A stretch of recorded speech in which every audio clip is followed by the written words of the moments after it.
I possess the extraordinary ability to comprehend the spoken language of all creatures. The Coor duck inquired, "What is it that you have stuffed within your down jacket? Pray tell, what do you conceal?" "It is goose down, and you are not particularly warm," the Coor duck retorted, clearly agitated. "Oh, you are so warm, are you? Come, come, let me experience the warmth you boast of." I could no longer restrain myself and hoisted it up. "At present, my garment is filled with goose down, but should you continue your incessant chatter, I shall fill my belly with you." "One. What are you eating?" A cawing sound echoed in my ears. I silently gnawed on a duck neck, my face betraying no embarrassment as I replied, "Chicken neck." "Let me see it," it demanded, flying onto my table. Just as I was about to respond, the little chick beside me chimed in. "Wait until she pulls out your second uncle. You, chicken pot, shut your beak." Upon hearing this, the curl duck instantly fumed, hands on hips. The little chick remained undaunted, sneering, while the fragrant duck head grew agitated. What ensued was a quarrel between the two that lasted a full 15 minutes. I sat by, finishing my duck neck and moving on to a roast chicken, feeling as though I had truly lived enough of this life. After my meal, as I prepared to feed the cat, the curl duck's cawing suddenly broke through. "How much did I cost?" 5,000. "What's it to you?" I replied while clearing the table. At this, it fell silent for 2 seconds before exclaiming, "What about that chicken?" 50? "Why do you ask?" Curiosity piqued, I glanced down at it, only to meet its sincere and innocent gaze. "So now I'm worth 50-50. I nodded indifferently, turning to leave. Suddenly, it seemed to strike me, and I dashed over to the little chick, discovering, as I suspected, that its feathers had all been plucked. Thankfully, it was merely a matter of feathers. I settled the little chick on the balcony, locking it up with 10 locks to prevent the duck from getting in. "You don't trust me, do you?" The obstinate duck paced angrily on the ground. What's wrong with me raising my own worth? I ignored it, turning to head towards the cat house. Glancing back at the curl duck with a warning, "I'm taking Orange for a checkup and a vaccination. You'd better behave at home. Lay some eggs. Because I intend to eat when I return." Seeing it silent, I turned to head to my room to get dressed, only for it to waddle after me, its rear end in the air. "Why are you following me while I change into my down jacket?" I lamented. Regret washed over me. Why did I ever decide to keep a dead duck? Upon hearing this, it abruptly raised its head. "What is the down jacket made of?" Down. I shot it a cold glare. It cawed, "Let me see." Get lost. Today, I genuinely craved a cast-iron pot stew with a goose. "What is this yellow thing made of?" It approached the wardrobe door, surveying its territory. As I peeled off my pajamas, I replied, "Chicken down. Can chickens make clothing?" "Truly. They are treasures, fit for both stewing and wearing." After its exclamation, it moved on to inspect the next piece of clothing. I paid it no heed, even though it could indeed eat. "What about this one?" It queried again. "Duck compressed 100 polyester." I hesitated mid-sentence, retracting my words. "That stuff can be compressed." "Let me have a look." Before it could finish, I kicked it out, fed up with its antics. "What's it to you if I cost 5,000? My kidney, my lungs, my liver, my legs, all together worth $1 million. I can tolerate you." 2. After tidying up, I headed to the cat room, preparing to pack the cat into its carrier. In the meantime, I could still hear Orange muttering complaints. The trash can's been overturned, the data cable chewed, and the sofa scratched. "What else are you planning to do today?" "Just missing a telegram to send." "What are you poking me for? I can get in by myself without your nudging." "Honestly, I feel like you owe me." As I zipped up the bag, I took a deep breath and looked at it, forcing a standard fake smile. "Given your size, even if you took the square root, I still owe you nothing." "Square root? Is that gray cat down below?" I knew something was off when you came back every time. Turns out it was because of outside affairs. I donned my headphones, activating my noise cancellation mode. Life is truly bothersome. I finally understood why God didn't allow animals to speak. Upon arriving at the hospital, I had just released it from the cat cage after a vaccination when it began its antics, pestering its feline peers. "Hey, how come you're so white? Being a cat like me?" It strutted out of the carrier, attempting to socialize with a white cat. The white cat casted a glance, uninterested. Unfazed, it continued, "Let me introduce myself. My name is Orange, I'm 1 year old, and I can independently poop and eat. By the way, what fish oil do you use? Your fur is so smooth." When the white cat failed to engage, it switched its attention to a gray cat. The gray cat, licking its rear, shot it a sidelong glance. Staden. Oh, I use Staden too. We're both cats, so why are you so dark while it's so white? Orange squatted on the ground, curious. The gray cat glanced at it, then turned to leave. Mom, I want to buy Staden. Seeing the gray cat ignore it turned back to me. The incessant cat noises ringing in my ears gave me a headache. Bye. I finished speaking and turned to find a doctor, but the next moment, a familiar figure caught my eye. It was Jiang Che. You're here. The receptionist greeted him warmly, then turned to retrieve a husky from a nearby cage. Placing it before him. Thank you. Jiang Che politely expressed his gratitude, and as he approached to take the husky, his glance inadvertently fell on me. Pausing for a moment before he spoke, maintaining a polite distance. You're here too. Yeah. I touched my face, noticing a flush creeping up as soon as I saw him. My affection for him was common knowledge, yet he seemed oblivious. He remembered my birthday and every significant holiday, yet he remained blind to my feelings. You like dogs too? I initiated a conversation. He replied curtly, then offered the dog to me. Want to hold it? Is that all right? I asked shyly, looking up at him. He nodded slightly, sure. Before he could finish his sentence, I embraced him, feeling his body stiffen for a moment. Just then, an odd voice echoed in my ears. Nothing to do tonight? Let us go to the zoo and be monkeys. Hey, my wife hugged me. After 3 years, she finally got close. The monkey was jubilant. Monkey wants to swing on vines. What was that sound? I abruptly released Jiang Che, scanning the surroundings, finding it empty save for 2 cats engaging in primal mating rituals. I looked up at Jiang Che, who maintained his usual indifference, his gaze calm and collected. What's wrong? Seeing his steady demeanor, my face flushed crimson. I mumbled, can you understand my feelings?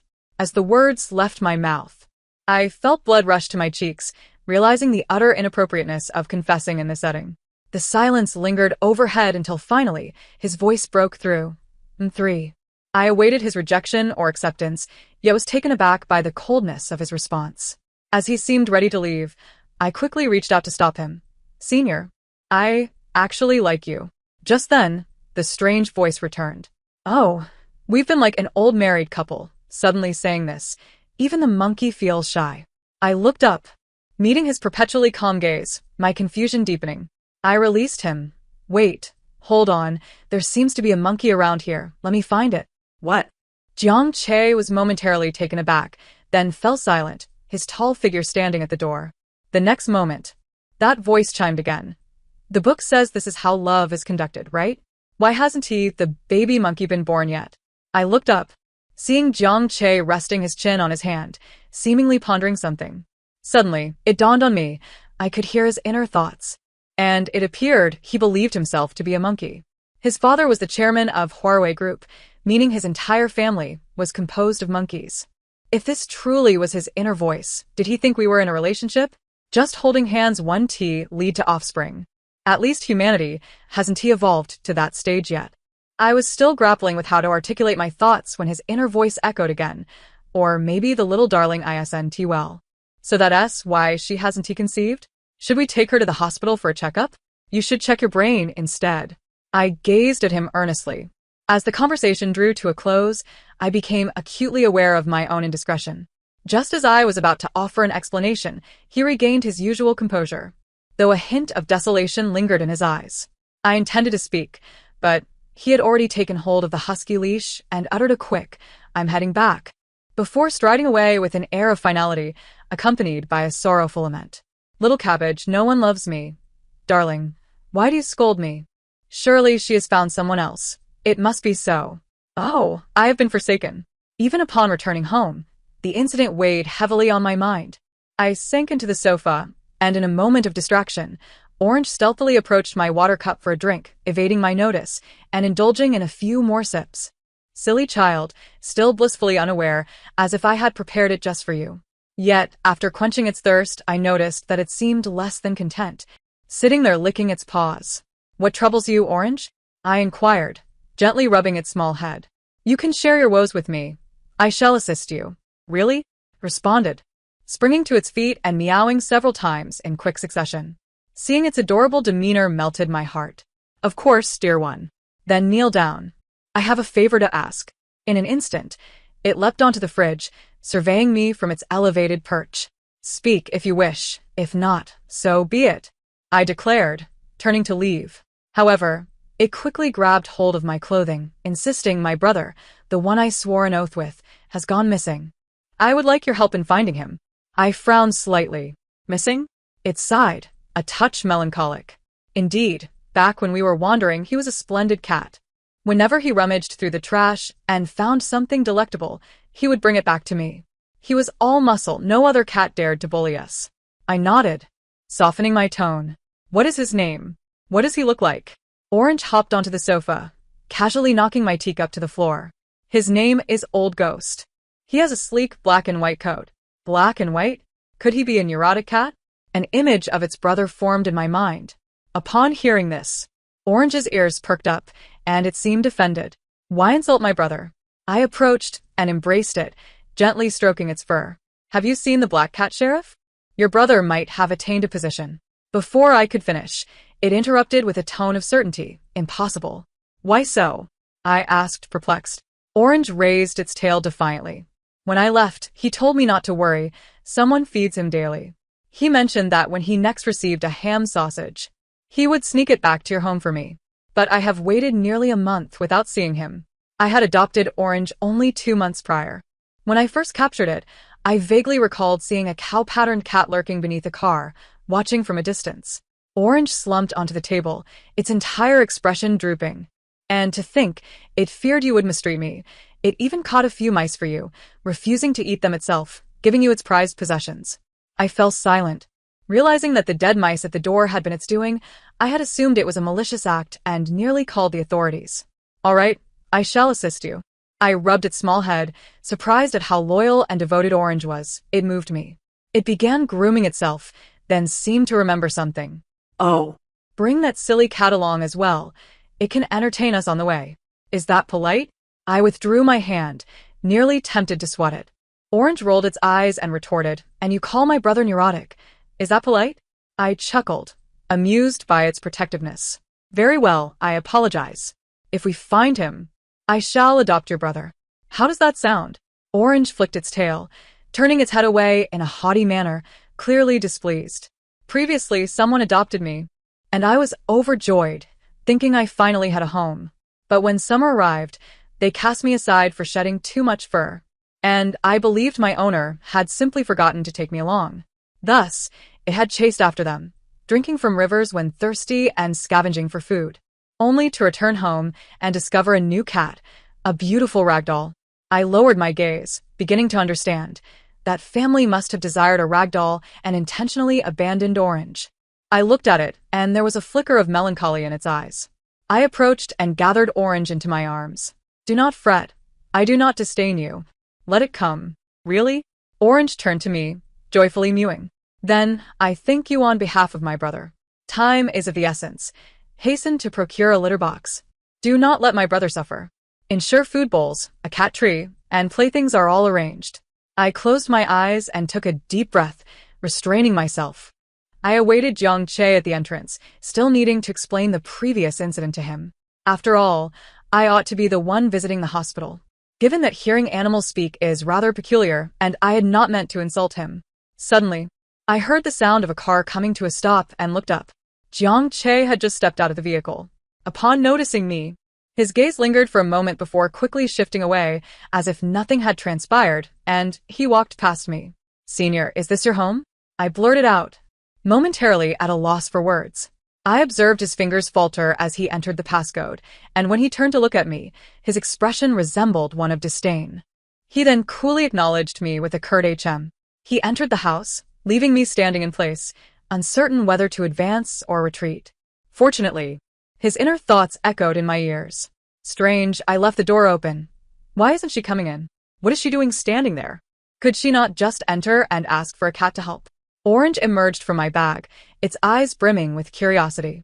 Upon hearing this, I finally felt reassured enough to step inside, where I saw Jiang Che seated before the sofa. I offered him a polite smile. Senior, I have a favor to ask. There was originally a cow-patterned cat that wandered with Orange, but for some reason, it has gone missing. Given your extensive connections, could we perhaps search for it together? Of course, if it proves too troublesome, I completely understand. As I spoke, I cautiously observed him, his long lashes lowered, his expression one of indifference and calm. At that moment, the surroundings seemed to plunge into a profound silence, and my cheeks flushed with embarrassment, fearing he would reject my request. Finally, he lifted his gaze to meet mine. What are you babbling about? Want a kiss? What on earth was he thinking? Had all my previous words been in vain? No. That's not it. Not possible. She is human, unlike us monkeys. The rules are different. There is a sequence to follow. Holding hands, having children, kissing. That order must not be disrupted. I felt an overwhelming urge to rush over and tell him to toss that silly book aside. Did he not realize that something was amiss between holding hands and having children? All right. At last, his voice, low and gentle, broke the silence. I exhaled in relief, gratitude shining in my eyes. Thank you, Senior. He instructed someone to check the nearby surveillance cameras and advised me to wait at home for news, promising to inform me of any sightings of the cow-patterned cat. However, I felt compelled to remain active, considering Orange was counting on me. Thus, I printed missing cat flyers and began asking the little cats I encountered on the streets. I am unwell. If you see me, please take me for treatment. My mother is also ill. If she cannot find me, she will go mad. Please do not tear up the flyers. My mother has money to offer. I read the flyer aloud, which included a photo of the cow-patterned cat from the surveillance footage Jiang Che had sent me, placing it before a black cat that was busy eating. Have you seen this cat? I haven't, but your missing cat flyer is written as if you are unwell. The black cat glanced at the flyer, offering me no sympathy. I fell silent, wishing fervently for my ability to hear animals speak to vanish. For what good was it if a lovely cat merely had a mouth to speak? Can you post this missing cat flyer in areas with a high concentration of cats? I pulled out 2 cans of food. After finishing its meal, the black cat sat on the ground, looking at me with a condescending expression, and languidly declared, "Cats can't read. No matter where you stick that flyer, they won't understand. They might think you are trying to hunt them down." Indeed, that is a valid point. Might I trouble you to assist me in spreading the word, in hopes that some feline might catch wind of the news? I revealed a smile akin to that of a treacherous minister. 10 cans. The black cat mewed in response. The orange cat, previously content, perked up at the mention of this, its head popping out in disbelief. 10? I wouldn't dare to extort that much normally. Have you lost your wits? Do I resemble a can to you? If you don't bite me a couple of times, I believe that as a cat, I should at least maintain some dignity. Sensing the situation was spiraling, I quickly covered the orange cat's mouth and approached the black cat with a conciliatory grin. Dear brother, please don't take it to heart. 10 cans it is, but this matter will require your extra effort. Mew mew. The orange cat thrashed in my arms, clearly disgruntled. The black cat nodded, looking at me with a sense of satisfaction. Rest assured, since I have taken your money, I shall certainly see this through. Bring the cans tomorrow to receive the news. Thank you, brother. I appreciate your hard work. I smiled as I watched it depart, only allowing my grin to fade once it was out of sight. In my next life, I shall never be human again. Being a mere cat would surely be preferable. I released my grip on the orange cat's mouth, and the next moment, a cacophony of mews erupted in my ears, scolding me with a fervor that was nothing short of vulgar. Why did you cover my mouth? You should have let me negotiate. 10 cans? That old ghost has never eaten that many in his life. I've been a wanderer. Just 1 can would suffice for me to labor tirelessly. Had you only released me, I could have bargained for at least 5. It continued to complain incessantly. I held it close, patiently stroking its fur. All right, after all, we are asking it for a favor. If we don't offer a bit, it surely won't put its heart into it. Moreover, it is a wanderer, living from meal to meal. If we offer a little more, it may ease its plight. Finally, the orange cat relented, retracting its head back into the cat bag. The next morning, I was roused from my beauty sleep by it shaking me awake to choose my attire. After all, I was to meet my brother soon, and I should present myself well to assure him I am a good person. It brought forth a suit and a casual outfit, asking, "Which do you think would make me appear more approachable, or perhaps a bit cooler?" After a long separation, I felt that a suit would create a sense of distance. Which wouldn't he do? I earnestly provided my analysis, and it accepted my suggestion. The entire afternoon was spent with it preening in front of the mirror, licking itself from head to toe. Finally, at 5:30, it crawled into the cat bag and urged me to hurry, insisting we must not keep my brother waiting. All right. I donned my chosen attire, slung the cat bag over my shoulder, and carried 2 bags of cat food along with 10 cans as I made my way outside. Upon arriving at the designated meeting spot, the little black cat awaited me, accompanied by a calico cat. I have brought the goods. Where is that old ghost? I scanned the surroundings, failing to spot the black and white cat. After releasing the orange cat, the calico darted towards a concealed opening nearby, seemingly a stash location, glancing around before stealthily retrieving a moldy sausage and scurrying back to me. This is from the old ghost for you. The calico was slender. Its round eyes fixated on the sausage, clearly a product of its erratic meals as a wanderer. It had saved the sausage for a special occasion. The orange cat glanced at the sausage, its urgency mounting. Where is the old ghost? Where has it gone? Upon hearing this, the calico lowered its gaze, its ears drooping. After you were adopted, it rummaged through trash daily, but all it found were half-eaten sausages. It wanted to give you the best until one day, it returned limping, with a whole sausage. As it spoke, the calico's voice quivered, tinged with sorrow.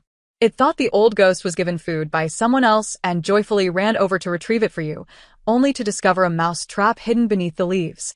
Later, a group of little girls arrived and freed the old ghost from the trap, but afterwards, the person who had been feeding it took it away in a cage. I urged the old ghost to trust humans once more, but after it entered the cage, it was taken away, and I have not seen it since. It said it would return in a week. The calico's ears drooped even lower as it recounted the tale. I patted the calico as head and crouched down to open a can. Perhaps the old ghost has been adopted. Do you know what the person who took it looks like? The calico pointed to a poster across the street. That's him. The poster read that a teacher at a city high school had received an award for being an exemplary educator, dedicated to teaching students and fostering harmonious teacher-student relationships. Don't be disheartened. I will find the old ghost. I comforted the calico with a gentle pat on the head. The calico hung its head low. The old ghost promised it would return, and it certainly wouldn't break that promise. If it does, it must have encountered danger. Not necessarily. Perhaps it has not fully recovered, hence not being released. I remarked, rising to my feet, and dialed Jiang Che. I have found a lead on the old ghost. This school is part of a charitable project under Wari. I would like your assistance in finding out the teacher's address. All right, I will come to find you. Don't go alone. Jiang Che's calm voice resonated in my ears. I nodded obediently, waiting for Jiang Che to arrive, then followed the address provided by his assistant to locate the teacher's residence. Knock, knock, knock. I tapped on the door. There was a moment of silence within, followed by a voice asking, "Who is it?" The next moment, the door swung open, revealing a man dressed in a t-shirt, wearing glasses, and possessing a refined appearance. "Are you Teacher Zhao? I apologize for the sudden intrusion. I wish to inquire whether you had previously adopted a cow pattern cat?" As I spoke, I produced the photograph of the cow cat to show him. Zhao's gaze darkened as he examined the photo, and he invited us inside, offering a gentle smile. "Yes, I caught it. I have been rescuing stray cats for a long time. When I found it injured, I took it home and bandaged it. It was released 3 days ago." Released? I was momentarily taken aback, but the calico said it hadn't seen the cow cat return. What? Zhao Wen was momentarily stunned by my words. Just as I was about to respond, Jiang Che stepped in front of me. "Thank you. This has been a disturbance." "No trouble, no trouble." Zhao Wen responded politely, waving us off as he closed the door. I looked at Jiang Che, puzzled. What's wrong? Jiang Che sebrau furrowed slightly. There is a sense of danger in his room. But I just scanned the place and didn't he notice anything amiss? As I spoke, I suddenly paused. No cat food or any cat supplies were present. Given his love for cats and his long-term rescue work, he couldn't possibly have nothing related to cats at home. "Let us discuss outside," Jiang Che urged, pulling me into the elevator. My unease intensified as Jiang Che's voice resonated above me. He is divorced. His ex-wife was very dissatisfied with him, yet the neighbors speak highly of him. My frown deepened. This meant the man was quite adept at pretending. Jiang Che reviewed the surveillance footage along this route, but due to some blind spots, certain areas were indeed unmonitored. He only found footage of him capturing the cat, but none of its release. With the old ghost still missing, the orange cat had been gloomy these past few days. I took it out for a walk, but it remained sullen, refusing even its favorite treats. Why do humans bully such a wonderful cat? We simply occupy a small corner, causing no disturbance, and when hungry, we merely rummage through your discarded trash. You had no use for it anyway. We aren't stealing. The orange cat lamented with its head drooping. Just as I was about to offer comfort, the orange cat suddenly perked its ears, its nose close to the ground, sniffing intently. That scent. It's the old ghost. With that, it tugged my hand and raced ahead. Hey, slow down, I exclaimed, but it continued to charge forward. Finally, it halted at a garbage dump, its body seemingly collapsing in an instant. It's so filthy here. The old ghost loves cleanliness. How could it be found here? Surely, there must be something amiss with my sense of smell. As I gazed within, I realized this was a waste incineration plant, where refuse from the entire district is processed. If the old ghost is indeed here, it is likely a harbinger of dire misfortune. In the next moment, my phone rang. It was Jiang Che. The cow cat had been found, but alas, it had already passed away. Was it an accident? My once bright eyes dulled instantly. Jiang Che fell silent for a moment before finally speaking. No, it was deliberate. It was Xiao Wen's doing, and it has already been exposed. Upon hearing this, my gaze darkened slightly. After hanging up, I opened my phone to discover that the trending topic was indeed the incident of the university professor abusing cats. Xiao Wen had uploaded the entirety of his heinous act to the dark web. Although he wore a mask, his residence was uncovered by vigilant citizens. After surveillance footage was revealed, concerned citizens reported his precise address, leading to a police investigation that confirmed him as the perpetrator. I surmised that this information had likely been provided by Jiang Che. I clicked on the surveillance video, witnessing the cow cat cruelly bound to a post with wire, while the assailant wielded scissors, methodically snipping away at its claws. The cat remained in a state of defiance, refusing to submit even as scalding water was poured over it. I scrolled through the comments, all filled with vehement denunciations of Xiao Wen. The cat fought valiantly throughout, yet when the boiling water was poured, it could only open its mouth in silent agony, unable to voice its suffering. Its final moments were agonizing. I was his ex-wife, having divorced him due to his disturbed psyche. He was nothing more than gilded exterior concealing a core of decay. I shudder to imagine the torment it endured, yet it never attempted to placate its abuser. Continuously yearning to attack, the cat was undeniably the bravest of all. As I perused the comments, tears streamed uncontrollably down my face. What's wrong, litterbox cleaner? The orange cat, which had dashed away moments before, suddenly returned, its bright, glimmering eyes fixed on me. For the first time, I was grateful that cats are illiterate and cannot operate smartphones. I stifled my tears, gently rubbing its head. I had just received news that the old ghost had been adopted by someone and was now living far away, in a much better place. Upon hearing this, the orange cat lifted its head to meet my gaze and, after a long moment, softly uttered, "That's wonderful. The old ghost doesn't have to wander anymore. Someone loves it now." Though it claimed to despise humans, it always unconsciously gravitated towards them. It wished for a home, and now it has one. How splendid. Indeed. I wiped away my tears, offering it a broad smile as I lifted it into my arms. Mama will get you some treats to celebrate the old ghost's liberation from suffering and its rebirth. The orange cat responded, curling up into a fluffy ball against me. Yet I could feel the dampness of tears soaking through my shirt. It knew. It understood everything. It was aware that its companion was gone but still pretended to be oblivious, attempting to comfort me. Cats are not foolish. I carried it back home, where it soon fell asleep, its fur around the eyes dampened by tears. I intended to place it back in its cat bed, but its paw clutched onto me. Sleepily murmuring, the old ghost said it would always protect me. Now that it is gone, I only have you left. I will always stay by your side. I could no longer contain myself and broke down in tears.